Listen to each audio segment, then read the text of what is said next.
ఇది ఒక తల్లి ఇద్దరు కొడుకుల సమస్య. వృద్ధాప్యంలో ఉన్న తల్లి బాధ్యత తీసుకోవడానికి నువ్వంటే నువ్వని వాదనకు దిగారు కొడుకులు. నాకు టైం లేదని ఒకరు, నాకు అంత ఆర్థిక స్తోమత లేదని ఇంకొకరు సాకులు చెప్పటం మొదలుపెట్టారు. ఆ తల్లి సమయం లేదని వీళ్ళిద్దరినీ పెంచడం మానేసిందా? పోనీ డబ్బులు లేవని రోడ్డు మీద వదిలేసిందా? లేదు కదా! వృద్ధాప్యంలో కన్న తల్లిదండ్రులు ఎందుకు బరువవుతున్నారు? ఎవరిది తప్పు? పిల్లల మీద ఆధారపడి ఉండడం తల్లిదండ్రుల తప్పా?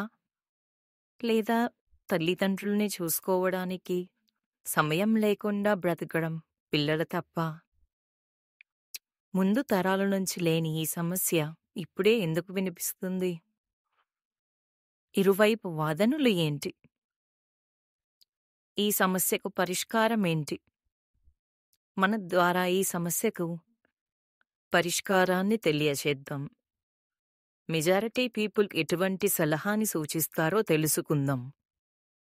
మీ మాటల్ని కామెంట్ రూపంలో తప్పక తెలియజేయండి. బాధ్యత, బంధము ఎవరు మారాలి? ఇలాంటి సమస్యలెన్నో ఉన్నాయి. వీటికి పరిష్కారం వైపు అడుగులు వేద్దాం. మీ విలువైన సలహా అందిస్తారని, ఎంతమందికో మార్గం చూపిస్తారని ఆశిస్తున్నాం.